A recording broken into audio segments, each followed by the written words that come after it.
tourism, what does that mean? When we think about wellness, what does that mean? When we think about complementary or alternative medicine, what does that mean? So hopefully, next half hour will give you perhaps a slightly different angle on what's happening in the kingdom and the opportunities that we will have. Delighted by my guests. So we've got Essam, Chris, and Dr. Sal, and actually all three of them have very different backgrounds. So to begin, what I'd like is perhaps just a few minutes of your thoughts from your perspective and your area of expertise. So I'll start with you, Essam. You've got a rich history in terms of investment, and you've set up various funds and so on. And so, what do you see as the opportunities and how, if you like, investors and businesses should come to the kingdom and what's here for them? Thank you very much for having me. I think one thing that all of us agree here on the panel is probably the maturity of the Saudi healthcare infrastructure. Massive developments and investment that has continued for the last 20, 30 years and going on further.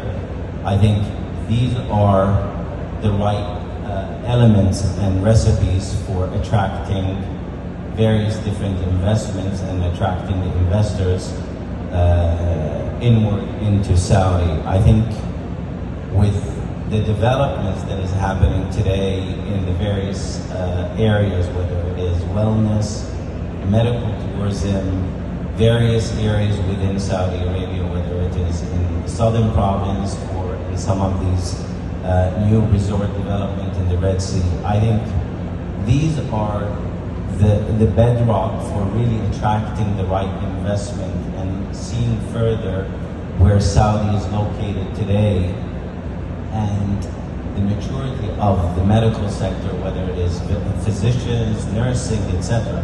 We're talking about second, third generations of Saudi doctors, very advanced when it compares to the region. I think what we're waiting is really more or less how much of this is being galvanized by Vision 2030, really the positive look of a lot of companies so far into what Saudi could really transpire as far as a growth market. And I think as far as a growth market, ranking Saudi within the emerging markets, it is in the top 5 or 10.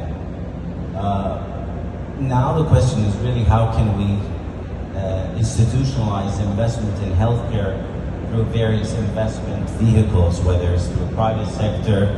I mean, what we're seeing is we're seeing also massive investment into VC and healthcare startups in Saudi. So these are some of probably the examples that I can think of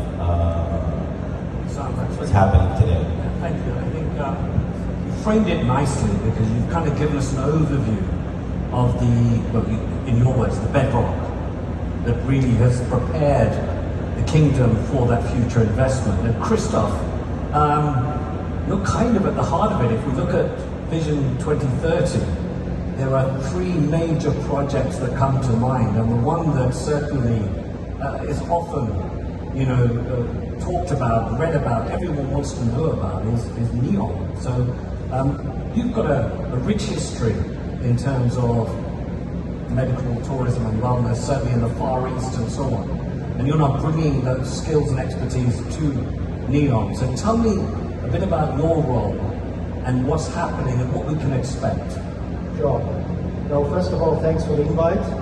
I'm fairly new to the kingdom, so for me it's just 8 months in, so I'm still learning my way around the kingdom. I lived and worked in Southeast Asia for a very long time, and some of you may know that in Southeast Asia we have a very thriving medical tourism industry. Countries like Singapore, Malaysia, Thailand, they have established themselves as top 5 in the world. It took them 10 to 15 years to actually reach where they are today. And I think that's what I would like to see now coming to Riyadh and Saudi. I always look at health and medical tourism from three angles, right? There are three important pillars for health and medical tourism to succeed. One is obviously healthcare.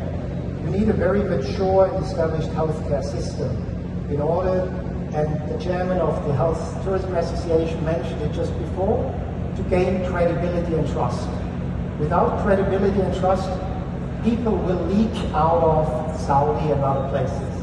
And currently we're still in that situation, right? We had a leakage out of the kingdom to seek medical tourism elsewhere. So you need to have that pillar established, healthcare. The other important pillar is tourism, obviously. You need to have the infrastructure, you need to have the flights, you need to have the transportation hubs, you need to have the hospitality infrastructure to absorb all the tourists coming into your country. That's a very important pillar as well. And the third pillar is wellness.